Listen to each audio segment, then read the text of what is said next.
All right, boys and girls, we're going to take a look at the Harlem Renaissance during the 1920s and also women during the 1920s. Okay, so buckle up. Let's go. All right, so the word Renaissance it means rebirth or revival or renewal. And what's going to happen in the 1920s is this renewal or rebirth of African American culture on a nationwide scale. Okay, and we're going to see this in Harlem, in New York, and really start to spread throughout the United States. Okay, so officially, this Harlem Renaissance was called the Negro Movement. It's starting to solidify this black cultural identity. Okay, what it means to be African American, free and African American in the United States. Okay, and really, starting in the right after World War I and going through the mid '40s, through World War II. Okay, now why? Well, 1910 to 20, we have something that's known as the Great Migration of African Americans moving from the South to the North, looking for jobs, the war industry jobs. Factories in the North, during World War I, and most of these African Americans are going to end up in cities. Okay, by 1920, about 40% of African Americans live in urban areas in the United States. Okay, and these numbers of blacks moving from the South to the North are going to continue in pretty large numbers throughout the rest of the 1920s. Okay, now why? Okay. Why do we have this great migration?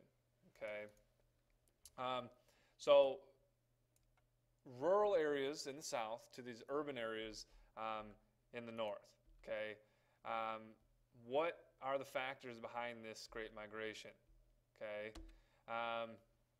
well, you have jobs, you have the racism in the South. And what's going to start to happen is they're going to get these clusters of African Americans set up in cities, and you start to have a growing black middle class. Okay, no longer tied to the rural lifestyle down south, more involved in education. When more education, you have more voice, you have more power, and with that, you're going to see this rebirth or renaissance of African American arts on a national scale. Okay. Now, Harlem in New York, I'll show you a map here in a second, we'll look at it in class, is going to be the world's largest black urban center, urban area, okay? This is where, again, this is where things are happening, okay? This is kind of the ground zero for this explosion of the arts, okay? And this is where we get the term Harlem Renaissance. It's this black African-American literary, writing, music, the arts, this movement, okay? And really showing this pride in African-American experience, what it means to be black in the United States, okay? From a northern and a southern point of view, okay? You have poets, writers, again, writing about what blacks are going through, the prejudice, the discrimination, the working class. Now, this is what's going to happen here. Now, here's Harlem. Okay. Now, here it is in 1910. You can see a pretty small, 6 by 8 blocks here. Okay. By 1920, we're all the way up to 147th Street. Okay. And by 1930, it's a huge part of just by Central Park here, just northwest of Central Park in Manhattan. Okay, now the Harlem Renaissance again is going to be the first time on a national scale that mainstream publishers, so national publishers and critics, are going to look at black literature and arts and look at them seriously. Okay, before it's just, oh yeah, that's just black music, or that's just black writers. Well, now they're starting to break into this national, the national stage, okay, which is a huge deal, okay. Now, Here's some pictures from Harlem in the 30s. Okay, it's a vibrant, starting to middle class, flourishing community. Okay, and if you see these pictures, based on what you see, I'm describing them. Okay, I mean it's a hustling, bustling, vibrant area, vibrant city. Okay, along with the arts, with the writing about Black pride, you're going to see the flourishing of jazz music. Now, jazz, Beloit Memorial has a pretty sweet jazz program, and this jazz originated down south and comes with blacks to the north. It's a new type of music. Okay, if you've listened to jazz, we all had the assembly. We listened to jazz. It's different. It's not blues. It's not rock and roll. It's not bluegrass. I mean, it's definitely a different, completely new type of music, and it's created by blacks. So when blacks move from the south to the north, they take their customs, and jazz is one of these customs. Okay, we'll take a look at Louis Armstrong here in class, being the most influential jazz musician ever. Okay, I mean, he's the Michael Jordan of jazz music. Armstrong is the Babe Ruth of jazz music. Okay, so we'll listen to this in class and talk about what impact this has, not only on Black America, but on America as a whole. Okay, now we'll look at these. Here's one of the famous jazz clubs, the Cotton Club in Harlem. It's a white-only club, which is, again, ironic. It's blacks playing for white-only audiences. Okay, and we'll look at this. Okay. Okay. Now, this movement doesn't just end overnight. It kind of tapers off when we get to the 1940s, when we get to the World War II. But it does permanently change the way blacks are viewed in the music scene, in the acting scene, in the in the arts and the literature, and it's all because of this new type of just explosion of arts coming out of Harlem, and not only Harlem. I mean, you have Detroit and Chicago and Boston and major urban areas, but kind of the heart and the center is in Harlem. Okay. Now, we're going to take a look at women in the 20s and their fight for the right to vote, and kind of what's going on with women here. Okay, so suffrage. Suffrage is the right to vote. It's not suffering.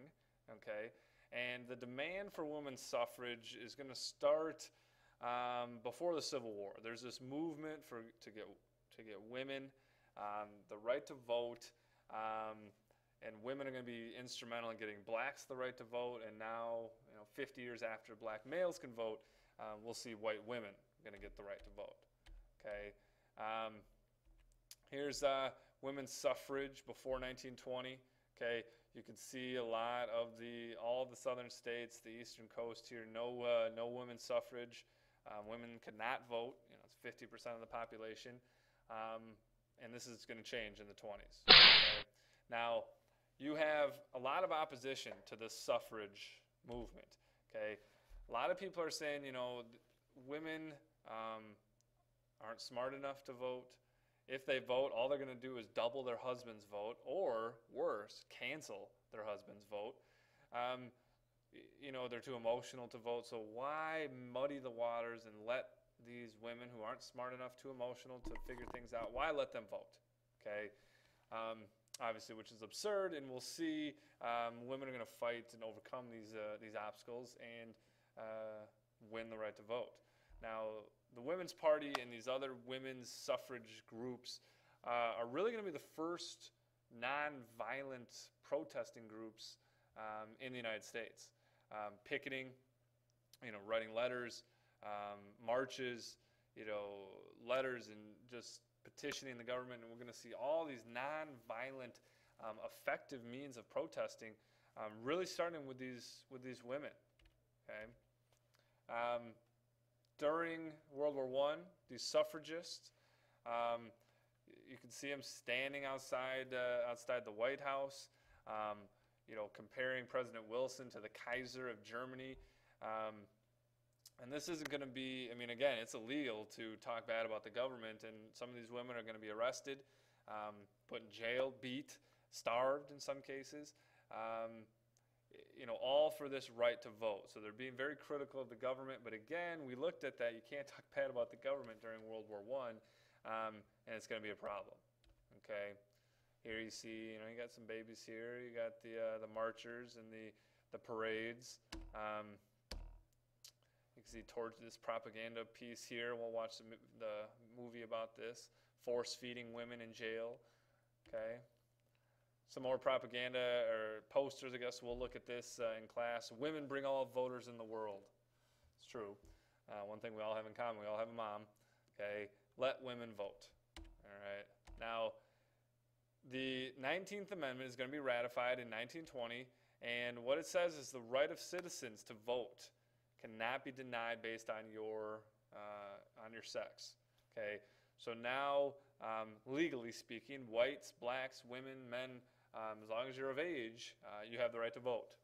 Okay, and we'll talk about the impact of this today. So the 19th Amendment, the right to vote for women. Okay. And you can see even today, more women are voting than men, okay, which is another interesting thing. We'll talk more about that in class. Now, also in the 20s, you have this more liberal, free-thinking young women that become known as flappers. Many of these young women becoming more assertive, equal rights. There's going to be a push for birth control. Divorce rates are going to increase. With this new thinking and new modernization of women, and we'll talk more about this in class and kind of show you some videos that are kind of interesting. Here's these flappers dancing the Charleston. They got their short hair, bob hair, showing a little kneecap. It's kind of provocative. Here you got the pearls, and again the short hair, the bobbed hair.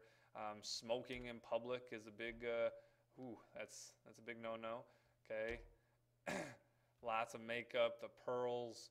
Okay, I mean these new kind of modern urban women. Okay, now elders in society, again in the 20s, it's a lot of this clash between conservative and more modern thinking, urban and rural. Elders are going to disapprove of this behavior. And what we're going to see is kind of a backlash and a double standard that gets created. And we'll talk about this in class, that women are to hold themselves to a higher standard than men. So you have one standard for women and one standard for men. Okay, men can smoke and drink and swear, but if a woman does it, it's not okay. And we'll talk about kind of the sexual freedom aspect of that more in class. So we got through what we wanted to get through, and we'll talk more about this.